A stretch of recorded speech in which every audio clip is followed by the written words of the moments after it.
Access granted. Subject: interview with Emily and Lenny from Hasbro. Body: on 10/5/2023, Christopher McLeod, aka Diagnostic 80, was tasked with the mission of interviewing Hasbro's G.I. Joe brand team members Emily Bader and Lenny Panzica about the recent G.I. Joe classified reveals from PulseCon and much more. Here's what we could show you from that G14 classified recording. Access granted. Hello and welcome to the Full Force Redacted, brought to you by Generals Joe's Reborn.com with me, Christopher McLeod, aka Diagnostic 80. On the show today we have Full Force regulars and generally awesome people from the G.I. Joe brand team to do an interview for us. It's marketing mega marine Emily Bader and the dreaded dreadnought designer Lenny Panzica. They're here to talk all about their awesome reveals that we've had over the past month for Target, for Walmart now, and PulseCon. So guys, thank you so much for spending a little bit of your day with me. How are you both doing? Wonderful. Good. Oh, wonderful. We're wonderful today. Okay, we only have half an hour, so I'm just going to, no more pleasantries. Let's just get into the first question. Fine. We've spoken before. I know who you are. You've seen my face. It's all good. Now, we haven't spoken for a while, and there have been so many reveals. It's been a while. But we will keep this. We'll keep it focused around the most recent stuff. We'll start with Target. Now, what made you decide on going all Cobra for this batch of figures? Was that Lenny's idea? Lenny does love a good Cobra. We're all kind of big Why did I go all here. Cobra for that? I think it was just building up the ranks and building up some adversaries for you Joes, essentially. And it's kind of the way our molds were kind of leading us towards. Yeah. So we kind of went heavy into Cobra. I'm not saying it's not a bad thing, by the way. No. It's not a bad thing, and it's Nobody's great. been complaining yet so far, which is nice. Really? I don't believe that for a second. They complain, but I assume everybody's going to complain no matter what. So yeah, they're going to complain about this and that question. No, they will. Kind of in relation to that, then. Obviously, with the we don't really have a lot more kind of Python Patrol left in the OG sense. We do have like a couple of like Crocmaster kind of appeared in the Python Patrol. We've had Major Blood and a bunch of other guys. Yes, technically, you're right. It was unofficial. It was just in a, how do they put it? In a deco, that complements the. Where did he get the red crocodile? Because his vest is red. It's graph. I'm just going to say it's graph art. I was imagining, like, how you can put roses in water that has food coloring in it. So I'm imagining like he has like a lab set up. He's like lab growing baby crocodiles and like dip dyeing them. That's going to be the next. That's my canon for this. That'll be the photo shoot for that. It'll be Crocmaster with dipping them in vats. Roses. Rose petals. That would be amazing. I'm down for that. But with that, is it an indication that the Target theme might be changing going forward, or can we expect more Tiger Force and Python Patrol kind of going on? You never know. Okay. We can't speak to future figures. Oh, Lenny, what a great line you have. You can't speak to future figures, but can you not just say unannounced figures? Okay, fine. I'm just going to assume we're going to see all of those. By the way, Python Patrol Crocmaster would be sensational, and I would be here for a red Fiona all day long. Maybe call it a different name, have a different character crocodile as the red one. Saying. But could that be El Diablo grown up? Because El Diablo was white, so El Diablo would have been easier for Crocmaster to dip dye into a red crocodile. White crocodile too. They're beautiful. Sometimes they have those crystal blue eyes. Sometimes they have the gross pink ones. Yeah. Cool stuff you can do there. There we go. Can you just do that? That'd be perfect. Was it important for you guys as well to kind of complete that OG lineup? Was it important for you to get that as a line? It always is. And as everybody knows, G.I. Joe, whenever it comes out, has different iterations of the characters, or like at the time, whatever the line is, the designers are kind of filling in with new characters too, because it's what the kind of beauty of G.I. Joe. So I would like to. Yeah. Right. I would like to get all that stuff in there, all those like figures that somebody might have loved when they were younger. Yeah. I would like to. It's just a matter of how, when, why, and how. It's not like going with the wind, but going with the flow, essentially, of how line will expand. And I feel like on that note too, that part is fun, but it's also really fun to get to introduce new iterations of characters that we maybe haven't seen before. Sure. Like one of our friends that just showed up as part of Walmart Collector Con that will be available for pre-order starting Is the 13th next 13th, week? Oh, yeah. time has no meaning. That's horrific. Pre-orders have no meaning either. It's just no. And I am so sorry. So we've mentioned this before, but actually I don't remember if we went into this in rehearsal or on the actual show, but the absolute onslaught of G.I. Joe figures that everyone will be receiving before the end of the year is the last of the COVID delays. Okay. So when we ended up doing our pandemic shifting, and remember, there weren't any figures on shelf for 6 months. So basically, we had a choice between shifting everything out 6 months forever until we got to a new line, or we got to basically cut 6 months of figures and never release them or like push them further. So we didn't do that because we were like, of course people want more G.I. Joe figures. So this is basically an entire year's worth of product that was condensed into 6 months. Yeah. It's a lot of stuff. We hope people are still excited by like the end of December. It's a lot of work.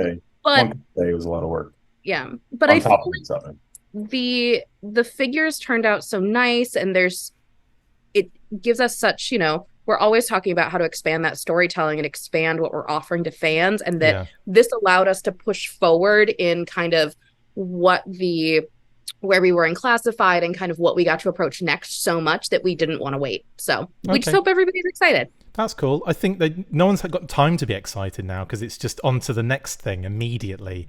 Speaking of which, let's move on. Actually, one more question before we move on from Tiger Force and Python Patrol. Python Patrol specifically.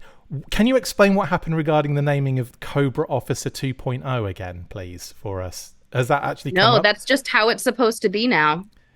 You get to interpret that however you would like to. Can I just say, I love the fact everything we do here is on purpose. I love the fact that in the past, in the vintage line, the trooper and the officer got mixed up. Like they got mixed up. I think there was a card issue, like the wrong things they put on the cards, and they got switched up. And obviously, there's that error in there. I like that there's almost an homage to that in the new line. Yes.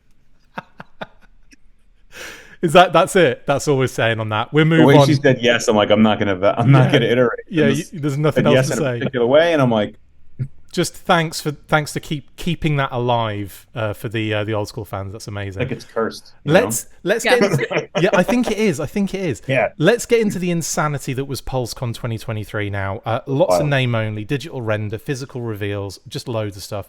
I know you can't go into details with the name only figures, so we'll focus on the digital renders and pre-orders, etc. Big Boa, let's start with him. Great reveal. Finally an unmasked head. How did you go about crafting his visage, which has never really been revealed for this version of the character, of course? He always came across to me as like not I would say not dim-witted, but got a lot of bravado in him, right? Yeah. So I wanted his face to kind of come across that way. So you use my sculpt, my head's. I get it. I understand. All that bravado you have, all that. But I want him to feel like kind of tough guy. That's why his jaw's a little jutting. He's a little unshaven. He's kind of proud of his missing tooth. Yes. Just like you. Myself. Yeah, same. So he's I would say garish in his expression. We were going for that. Yeah. And it's kind of what just kind of came across to me, and then it kind of was fitting for his personality type to go with a face that was a little more like, "Hey, what's up? What's going on here?" And like, "Well, you're not tough enough. You can't keep up." Was the idea. Probably reminded me of like an old football coach or something like that. Yeah. Truth. That's great, and obviously it goes really well with the actual character and the figure. So that's great to actually have that. Is just as a side note here, I know not every time you show digital renders, you don't always necessarily show everything they come with every single time. Does Big Boa have more accessories that you're not showing right now, or is that going to be a single carded kind of figure release? I think so. For now, we have started showing more of the accessories. When Tony was complaining about all of the accessories, he started having to fit on the beautiful digital renders that he puts together. Yeah. That's because we have morphed from only showing the figures to showing more of the stuff that they come with. Yeah. So I think that was everything that's his loadout. That's his loadout. Yeah. Depending on what we include, loadouts will expand and decrease. Right. So he comes with head and stuff like that. So that is his loadout. Was there any thought to maybe put the punching bag in there or anything? Was that a costing issue? There was, and I think I could safely say it got costed. Yeah. Okay. No worries. Just wanted to, And I think that would have also pushed him more into like deluxe figure territory. And there's the way that we kind of construct the line is we talk with our retail partners. We figure out there's a certain number of allocations per price that we're looking for per year. And so we would have had to kind of move one of the other deluxe figures out that I think people will be excited by what's coming. I know what you mean. It's like that balance of, does this, is this really are people going to buy it as well? Let's face it. Yeah, it's putting things in different price points too. Yeah. So it's like, it's when people ask like why we don't incorporate a certain weapon that it had 40 years ago or 25 years ago, that gets played in consideration too. It's like you're kind of like pushing and pulling, engaging what you can get to see what is the best experience. And plus, Classified again is a modernization of a lot of Real American Hero. Yeah. So it's not replica. So it kind of gives us that creative liberty to do those sort of things so that we can make a efficient product. Yeah, no, that's great. And I think there are some figures that when you're thinking about it from a price point perspective, like Crocmaster and Fiona had to be a figure and pet offering. Yes. It wouldn't have made sense to do Crocmaster by himself at a $24.99 price point. Yeah. So there's some figures that you have to do at the higher price point levels, and then there's some figures that are like nice to do at a higher price point level. We had to make a kangaroo. I was just going to say, there you go, Kangor. Just do the repaint. Throw the bunching bag in there. Kangaroo. That'd be great. It would be so cool. Ever seen them when they like flex? They're like huge. You could do a huge kangaroo. There was so on Power Rangers we did a Pudgy Pig where like his mouth opened and you could hide his mouth. Could we do that? The pouch. But like the kangaroo pouch. That's how the kangaroo pouch opens. Oh my goodness. Are we designing Kangor right now? Is this happening? It's Cobra, right? So the Joey would be like a drone that comes out. With like kangaroo ears on it. Would he have like a branded Cobra symbol on its pouch as well? Actually, flipped it down. It's like little tattoos. There you go. Unbelievable stuff. I hate all of this. It's beautiful. Yeah. Kangor, guys. Classified Kangor confirmed. Airborne looks solid. Seems to be a highly anticipated figure. I think mainly due to his inclusion in the Dragonfly box art back in the day. And obviously the fact that you've had the HasLab very recently.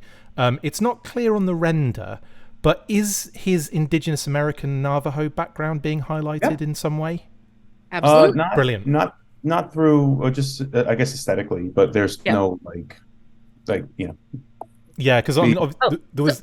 Sorry, go on. To clarify, so with his indigenous background, file card information is such a big storytelling part of G.I. Joe Classified. And so he will have his original file card background. So he is still of indigenous descent. Cool. But that it is, we took a different approach than we did with how we kind of tailored Spirit for a modern era and updated Spirit. So, representing. It wasn't like Airborne. Airborne didn't have a lot of the stereotypical. He didn't have anything. Things. He wasn't carrying anything on him. Yeah. So, I just wanted to be clear that was taken into consideration, and it has been, so that's great. Of course, that's great. I'm just trying to trip you up here, and I'm not at all.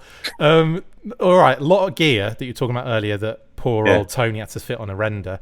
Metalhead. I mean, what on earth? You guys have... It's ridiculous. You've really pushed the limits of the higher deluxe price point here, haven't you? On a lot of the recent figures, in actual fact. I mean, how have you managed to do that? Like, that's crazy. Like, Tripwire, unreal.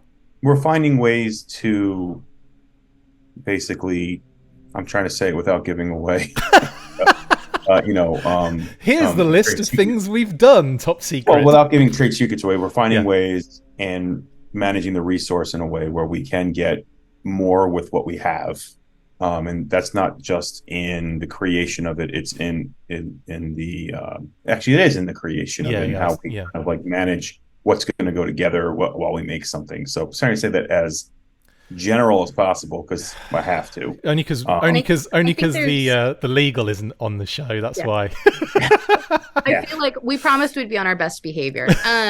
But it's also, G.I. Joe has the luxury of not paying out royalties for the majority of things that we work on the brand. Right. And so it's it's often unfair to compare what comes in a GI Joe figure to other action figure lines because many of them do carry royalties. You know, we often say that there isn't a lot of current entertainment for GI Joe right now. It's really comic books, and that, you know, our toys kind of get to tell their own story. Sure. So we feel like we're really, really lucky. No, that's great. Keep it coming and keep piling in those accessories, please. It's insane. I might have misheard you on PulseCon here, Lenny. It sounded like you were talking about the original helmet, and I think I misinterpreted that when you were talking about it because I was multitasking at the time, as you can imagine, being in the GI Joe, you know, news sphere. And it sounded like you were saying his alternate helmet, like his other more classic helmet, was also included. Is that not the case? No, so no classic helmet. Okay. We updated the design as we do with a lot of classified figures. The helmet was a bit buckety in the original design. It's not the best helmet in the vintage. No, and no offense to the original designers or anything like that, but we wanted to bring it into the classified design language. Essentially, that's why he has the now armament on his vest. He didn't have a vest; he had web gear. Yeah. So we wanted to update the vest with, like, you know, well, we try to keep a lot of those elements, like the cross knife that's in the front. Yes. The straps are in the same, I guess you would say, same proportion or same layout. Right. But we just did armament on there too. Plus, it kind of gave it was a fun opportunity to design the back, and I might have mentioned that during the stream, but we created this like fantasy, not really, connection parts on the back, so that like the backpack literally sinks into that vest and web gear. So it's like it kind of makes more sensical of why it's connected to him, because it's a backpack. Yeah. No, that's great. And also, Cold Slither is called out on his on his armor. Well, his metalhead, right? So yeah, that's really nice kind of touch. So he's a big fan, then, is all we can gather from that. Huge fan. I was playing around. I was gonna come up with like maybe a death metal band instead of Cold Slither, but I'm like, there's so much equity there in the IP. So I was like, Cold Slither on there, it'd be super fun. It'd be even funny if you'd put the Average Joe band on there, just to be like, really. I feel like Average Joe is like easy listening rock. Yeah. To like what he would listen to. So Average Joe band is Nickelback, and I was gonna say Huey Lewis and the News. Oh, okay, but... yeah, fair enough. That's two very different frames of reference there. Yeah. Not gonna. I like the Huey Lewis and the News version better. Yeah, same. Yeah, but please don't sue us, Nickelback. No, so that's brilliant. Can I say a band name? That's well, I'll censor it.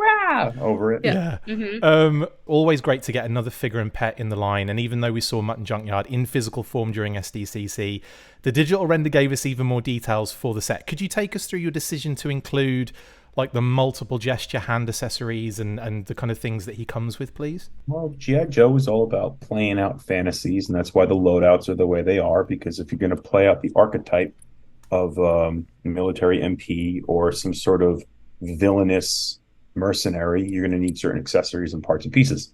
So in the case of doing a dog handler, he needed different hand gestures for when you pose him on your shelf, or when you're playing with him, or you're posting it on Instagram, of him commanding his dog, right? So that was super fun to do.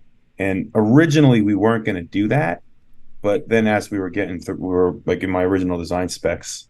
No, as I was doing the design specs, I remember it wasn't planned, because we have a phase where we show concept. Yeah. The concept was like dog, figure and dog. And then at input phase, I was like, he needs commands.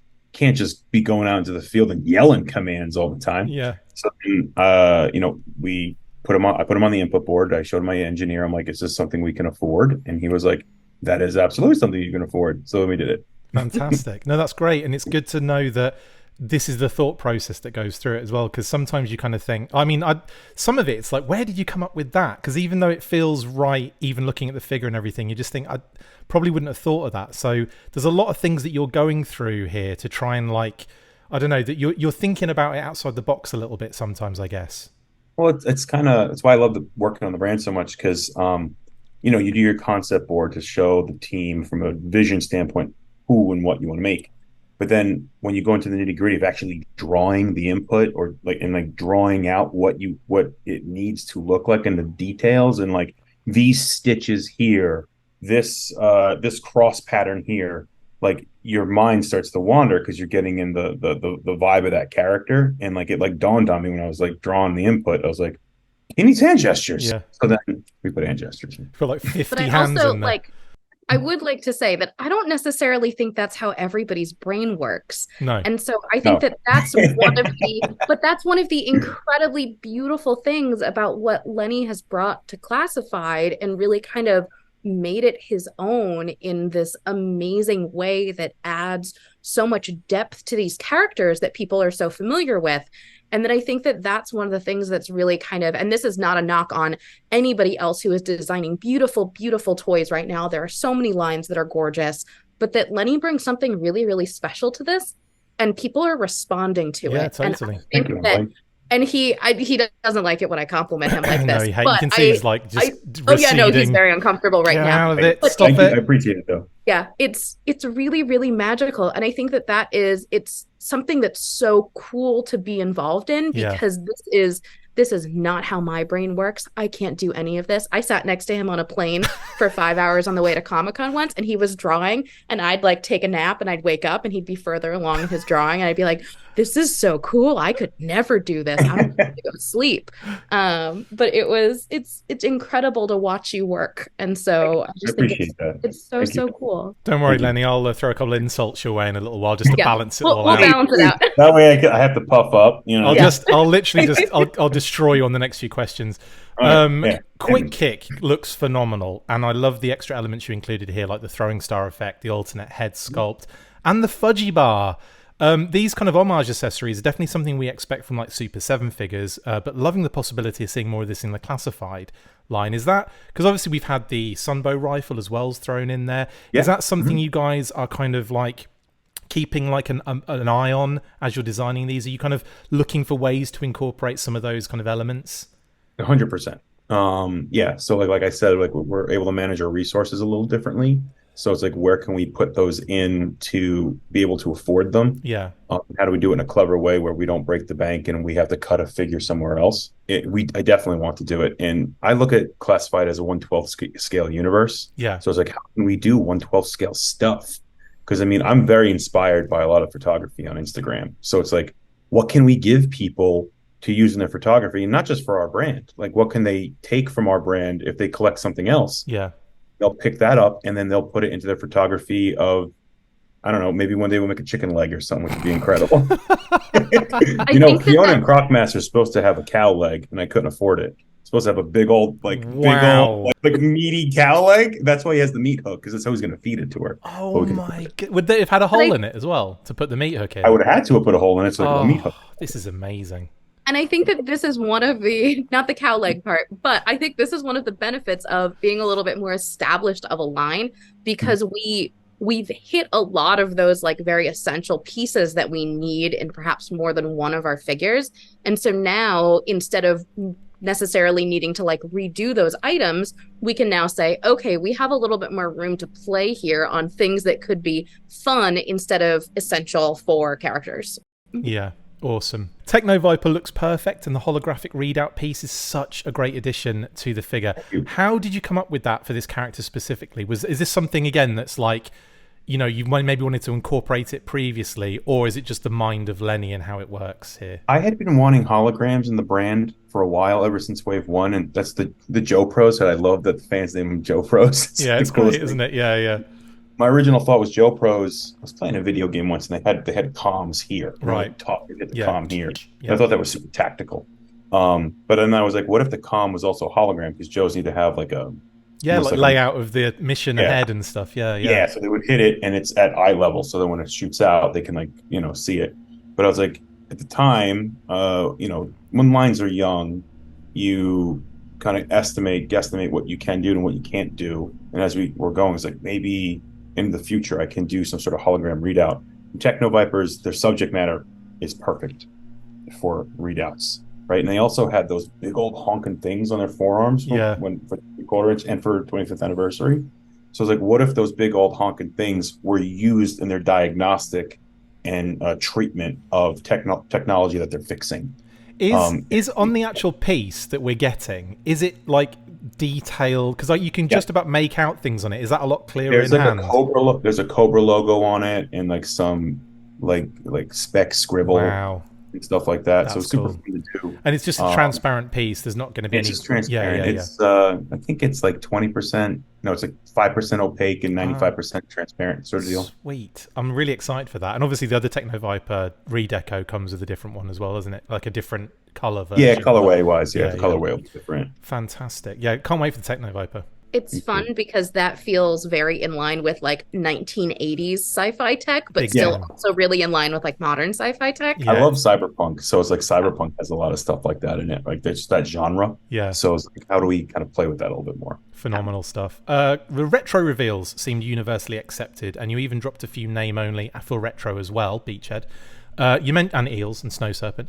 You mentioned during the event a number of points surrounding the line's release format and updated card backs, etc. Could you just elaborate on those for us quickly? Yeah, so the retro cardback collection will be coming to mainline, so it will no longer be an exclusive offering. So it'll be available anywhere fine toys are sold. Actually, I'll go back and redo that because somebody will be upset with me. Available on Hasbro Pulse and wherever fine toys are sold. There we go. And then we are, we've learned a lot of lessons since the original retro cardbacks. Yeah. And although they were released over a fairly long amount of time, the first version, they were originally supposed to be released in a 6-month period of time, and it was COVID delays that really kind of extended that run. So by the time we realized the card backs were too flimsy on them, we made them all already. They were done. And so this is a nice way for us to be able to say, yes, we are learning. Yes, we are listening. We know that those card backs need to be stronger so that they're more in line with what the Marvel and Star Wars teams are doing on their end. Yeah. So that you will get them. They will hopefully look really nice. They'll look lovely in your collection. So we're really, really excited. Is the white border returning by any chance? Or are you going to keep it kind of like disappearing into the... Should be in theory. I should double check on those packaging files because I know. So we got it on for the Sky Striker O-ring figures. Yeah. They did not have it for the 40th anniversary. We heard people when they were excited about it. At one point it was planned. I haven't been at a packaging kickoff for 6 months, but no I will. We'll see. It's a mystery. Maybe not. I will say this, not to deflect the question, but like you can board a window with these card backs. They're like incredible. Yeah, they're sturdy. Nice. They're sturdy. I was joking in a meeting, be like, you could board a window up with these things. You could make like a fort out of them, and they look very nice. They're pretty. They're pretty. They're hefty. Awesome. And it's been really, really fun watching the branding teams get to work on them because it's not often that you get to both recreate old packaging but also put a little bit of a new twist on it. So watching them bring that to life has been really, really cool. Fantastic. Okay, we'll just talk 60th very quickly. They look just incredible.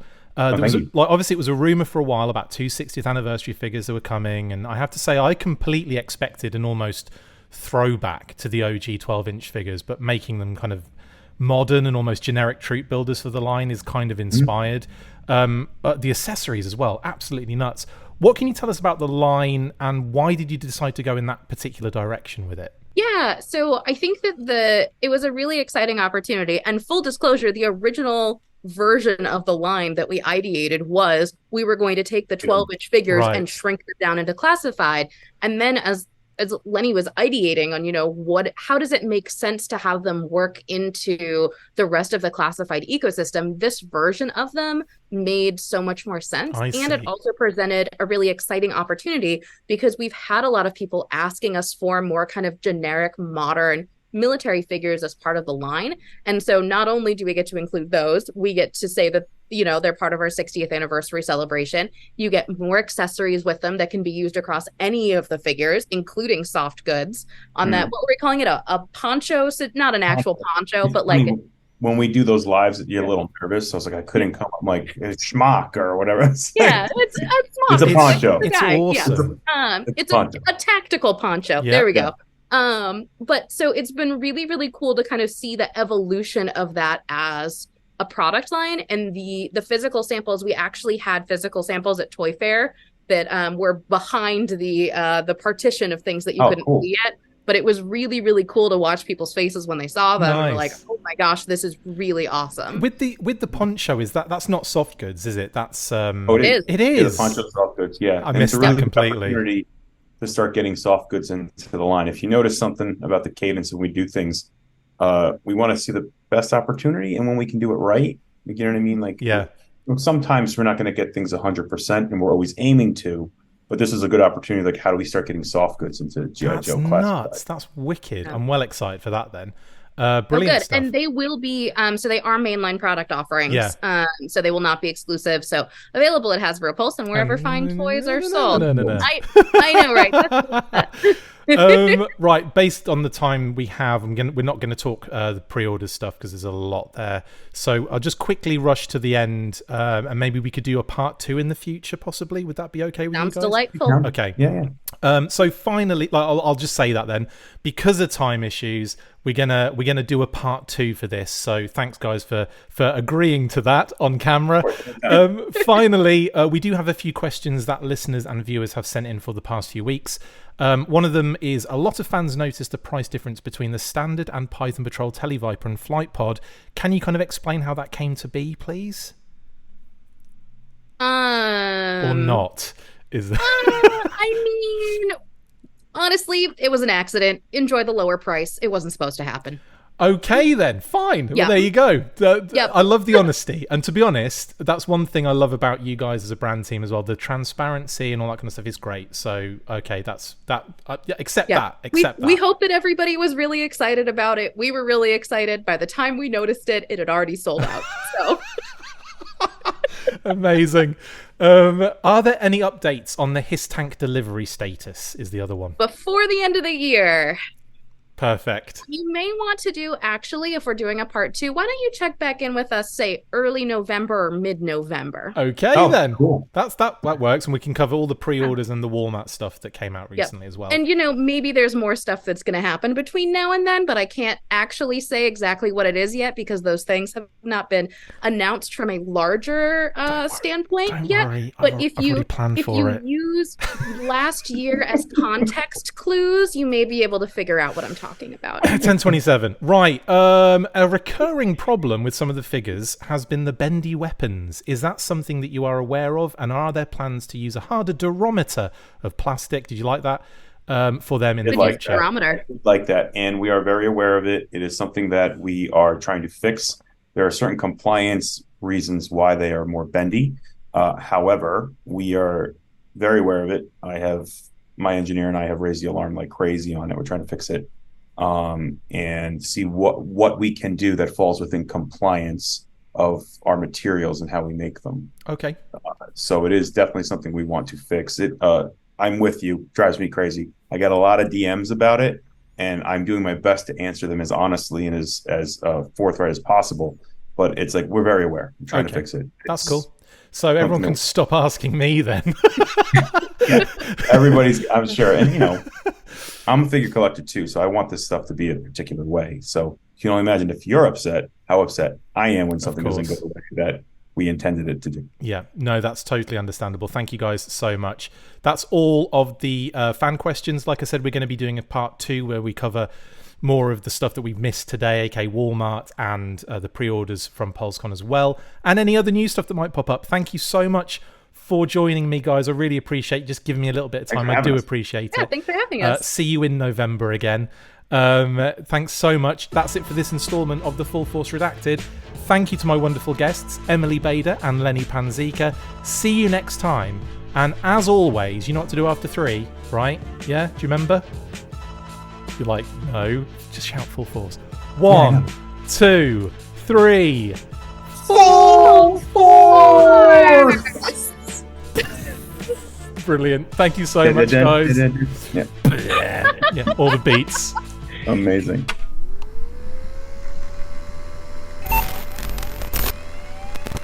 Access granted. Make sure you get involved with the discussion by liking, sharing and commenting on these videos, and as always, you can keep up with the show after listening by following on Twitter @TheFullForce, liking the Facebook page, facebook.com/The Full Force, and if you would like to contact the show, you can message us on either of those platforms with feedback and questions. We also have a Patreon page, so if you want to show your support for the show, see your name up in lights on these videos, or enjoy exclusive bonus content, then check out patreon.com/The Full Force Podcast, or click on the link on any of the posts this podcast appears in. Full Force.